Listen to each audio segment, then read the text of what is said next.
এখন দেখবেন সংবাদ শিরোনাম।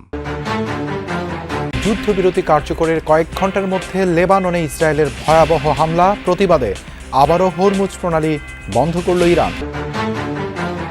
ভারতের কাছে আবারও শেখ হাসিনাকে ফেরত চাইল বাংলাদেশ।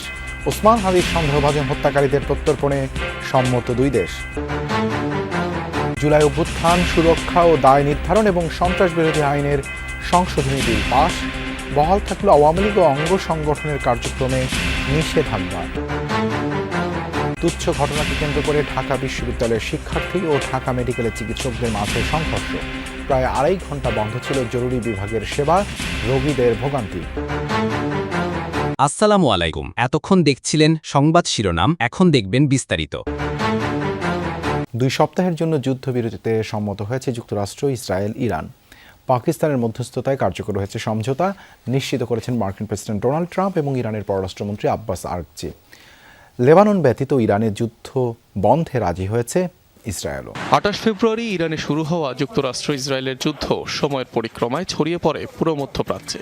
দীর্ঘ 1 মাসের বেশি সংঘাতে ইরানের প্রায় 13,000 টার্গেটে হামলা চালায় যৌথ বাহিনী। বেশ কয়েকবারই তেহরানের সামরিক সক্ষমতা নিশ্চিহ্নের দাবি করে ওয়াশিংটন। চুক্তি করতে ইরানি প্রশাসনকে একাধিকবার সময়ও বেঁধে দেন মার্কিন প্রেসিডেন্ট ডোনাল্ড ট্রাম্প। মঙ্গলবার ডেডলাইন শেষ হওয়ার মাত্র কয়েক ঘন্টা আগেও ইরানের পুরো সভ্যতা ধ্বংস করার হুমকি দিয়ে পোস্ট দেন মার্কিন প্রেসিডেন্ট। হরমুজ প্রণালী খুলে দিতে আবারও বেঁধে দেয়া সময়সীমার কথা মনে করিয়ে দেন তেহরানকে। শেষ মুহূর্তে চরম নাটকীয়তা। নির্ধারিত সময়সীমার আধ ঘন্টা আগে ইরানে হামলা 2 সপ্তাহের জন্য স্থগিতের ঘোষণা দেন মার্কিন প্রেসিডেন্ট। এর কিছুক্ষণ পরই মধ্যস্থতাকারী পাকিস্তানের প্রধানমন্ত্রী শেহবাজ শরীফের এক্স পোস্টে আসে বড় ঘোষণা। জানান যুদ্ধবিরতিতে সম্মত ওয়াশিংটন, ইরান। ট্রাম্প ঘোষিত সময়সীমার মাত্র 10 মিনিট আগে আসে এই সিদ্ধান্ত, যা নিশ্চিত করেছেন ইরানের পররাষ্ট্রমন্ত্রী আব্বাস আরাগচি নিজেও।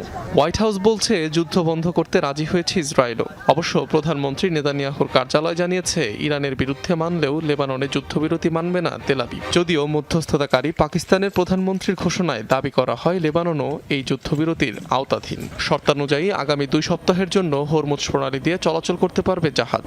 ইরানের সশস্ত্র বাহিনীর সাথে সমন্বয়ের ভিত্তিতে নিশ্চিত করা হবে নিরাপদ যাতায়াত। তবে যুদ্ধবিরতি চলাকালে নৌরুটটি দিয়ে যাতায়াতকারী জাহাজ থেকে টোল আদায় করবে ইরান ও ওমান, যা ক্ষতিগ্রস্ত অবকাঠামো পুনর্গঠনে খরচ করবে তেহরান। ইরানের যুদ্ধবিরতির পর গত 1 মাসের মধ্যে লেবাননের সবচেয়ে ভয়াবহ হামলা চালিয়েছে ইসরায়েল। মাত্র 10 মিনিটে লেবাননের 100টি স্থাপনা লক্ষ্য করে চলে হামলা। টার্গেট করা হয় রাজধানী বৈরুত, বোকা উপত্যকা ও দক্ষিণ লেবাননের বিভিন্ন এলাকা। এখনও নিশ্চিত হওয়া না গেলেও ব্যাপক প্রাণহানির আশঙ্কা করা হচ্ছে। লেবাননের সশস্ত্র গোষ্ঠী হিজবুল্লাহর কমান্ড অ্যান্ড কন্ট্রোল সেন্টার লক্ষ্য করে চালানো হয় এসব হামলা। এক বিবৃতিতে এই তথ্য জানায় ইসরায়েল। এ বিষয়ে এখনও কোনো মন্তব্য আসেনি সশস্ত্র গোষ্ঠী হিজবুল্লাহর পক্ষ থেকে। এদিকে লেবাননের গণমাধ্যমের দেয়া তথ্য মতে যুদ্ধবিরতি ঘোষণার পর থেকে এখন পর্যন্ত লেবাননে ইসরায়েলি হামলায় প্রাণ গেছে অন্তত 8 জনের, গুরুতর আহত কমপক্ষে 22 জন। ভারতের কাছে আবারও মানবতাবিরোধী অপরাধের মামলায় মৃত্যুদণ্ডপ্রাপ্ত শেখ হাসিনাকে ফেরত চেয়েছে বাংলাদেশ। দিল্লি সফররত পররাষ্ট্রমন্ত্রী ডক্টর খলিলুর রহমানের সঙ্গে সে দেশের পররাষ্ট্রমন্ত্রী ও নিরাপত্তা উপদেষ্টার বৈঠকে দ্বিপাক্ষিক বিভিন্ন বিষয়ে আলোচনা হয়। বুধবার পররাষ্ট্র মন্ত্রণালয় এক বিবৃতিতে জানিয়েছে, পররাষ্ট্রমন্ত্রী বুধবার নয়াদিল্লিতে ভারতের পররাষ্ট্রমন্ত্রী ডক্টর এস জয়শঙ্কর এবং তেল ও প্রাকৃতিক গ্যাস মন্ত্রী শ্রী হরদীপ পুরীর সঙ্গেও বৈঠক করেন। বৈঠকগুলোতে প্রধানমন্ত্রীর পররাষ্ট্র বিষয়ক উপদেষ্টা হুমায়ুন কবির এবং ভারতে নিযুক্ত বাংলাদেশের হাই কমিশনার রিয়াজ হামিদুল্লাহ উপস্থিত ছিলেন। শহীদ ওসমান হাদির সন্দেহভাজন হত্যাকারীদের গ্রেপ্তার করায় ডক্টর খলিলুর রহমান ভারত সরকারকে ধন্যবাদ জানান। দুদেশের মধ্যে প্রত্যর্পণ চুক্তিতে নির্ধারিত পদ্ধতি অনুসারে গ্রেপ্তারকৃত ব্যক্তিদের বাংলাদেশে ফেরত পাঠানো হবে বলে উভয় পক্ষ সম্মত হয়। এ সময় আন্তর্জাতিক অপরাধ ট্রাইব্যুনাল কর্তৃক মৃত্যুদণ্ডপ্রাপ্ত শেখ হাসিনা এবং তার সরকারের স্বরাষ্ট্রমন্ত্রী আসাদুজ্জামান খান কামালকে বাংলাদেশের প্রত্যর্পণের জন্য বাংলাদেশের পক্ষ থেকে অনুরোধ পুনর্ব্যক্ত করা হয়। আওয়ামী লীগের কার্যক্রম নিষিদ্ধ রেখে সন্ত্রাস বিরোধী আইনের সংশোধনী পাশ হয়েছে সংসদে। স্বরাষ্ট্রমন্ত্রী সালাউদ্দিন আহমদ কর্তৃক উত্থাপনের পর সর্বসম্মতি কণ্ঠভোটে এটি পাশ হয়। ফলে এখন থেকে কোনো ব্যক্তি বা সত্তা, অর্থাৎ রাজনৈতিক দল বা সংগঠনকে সন্ত্রাসে জড়িত অভিযোগে নিষিদ্ধ করতে পারবে সরকার। আর নিষিদ্ধ হলে অনলাইন, অফলাইন সামাজিক যোগাযোগ মাধ্যমে চালানো যাবে না প্রচারণা। কেউ আর্থিক বা অন্য কোনোভাবে সহায়তা করলে আনা হবে শাস্তির আওতায়। এদিকে লিখিত প্রশ্নের উত্তরে সংসদ নেতা তারেক রহমান জানান, জীবনমুখী ও অন্তর্ভুক্তিমূলক শিক্ষা ব্যবস্থা গড়ে তুলতে চায় সরকার। 24 জুলাই আগস্ট গণ অভ্যুত্থান রুখতে ছাত্র জনতার উপর নৃশংসতা চালায় আওয়ামী লীগ ও তাদের সহযোগী সংগঠন এবং আইনশৃঙ্খলা বাহিনী। 5 আগস্ট শেখ হাসিনার পতনের পর সন্ত্রাসী কর্মকাণ্ডের জন্য আওয়ামী লীগের কার্যক্রম নিষিদ্ধের দাবি ওঠে। আওয়ামী লীগ এবং এর অঙ্গ, সহযোগী ও ভ্রাতৃপ্রতিম সংগঠনের সব কার্যক্রম আন্তর্জাতিক অপরাধ ট্রাইব্যুনালে বিচার সম্পন্ন না হওয়া পর্যন্ত নিষিদ্ধ করে অধ্যাদেশ জারি করে অন্তর্বর্তী সরকার। মাননীয় মন্ত্রী, আপনি বিলটি উত্থাপন করুন। কিছুটা সংশোধিত হয়ে সেই অধ্যাদেশ সংসদে উত্থাপিত হয় বুধবার। নিষেধাজ্ঞা না মানলে নিষিদ্ধ ঘোষিত সংগঠনের জন্য যে সাজা রয়েছে সেটি প্রযোজ্য হতে যাচ্ছে আওয়ামী লীগের জন্য। সংসদে সবার কণ্ঠভোটে পাশ হয় এই আইনটি। এর ফলে কোনো ধরনের কার্যক্রম চালাতে পারবে না আওয়ামী লীগ কিংবা নিষিদ্ধ অন্য কোনো দল বা সংগঠন।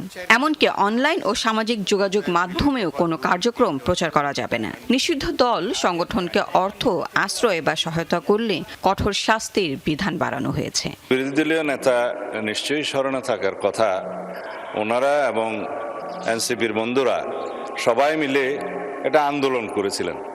সেই আন্দোলনের প্রেক্ষিতে এটা মোটামুটি বাংলাদেশে একটা জনমত সৃষ্টি হয়েছিল।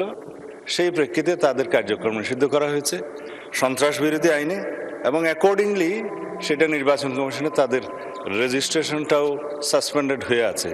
এবং এখানে এই আইনের অনুবলে পরবর্তীতে আর্টিকেল 47 অনুসারে সংবিধানের আইসিটি অ্যাক্টেও পরিবর্তন এনে সংগঠনের বিচারের জন্য সেই আইনটাও সংশোধন করা হয়েছে।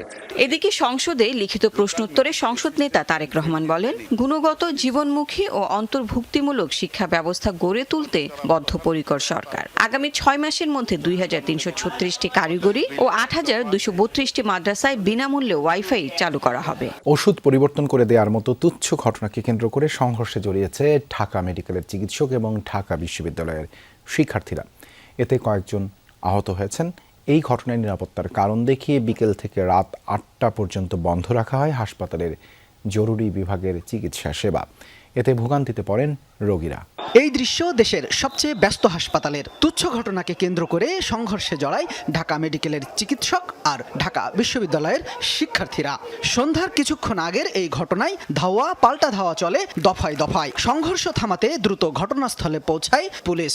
এ সময় ইন্টার্ন চিকিৎসকরা গেটের ভেতরে এবং বাইরে অবস্থান নেন ঢাকা বিশ্ববিদ্যালয়ের শিক্ষার্থীরা বলেন, বোটানি বিভাগের এক শিক্ষার্থী অসুস্থ হয়ে হাসপাতালে চিকিৎসা নিতে যান।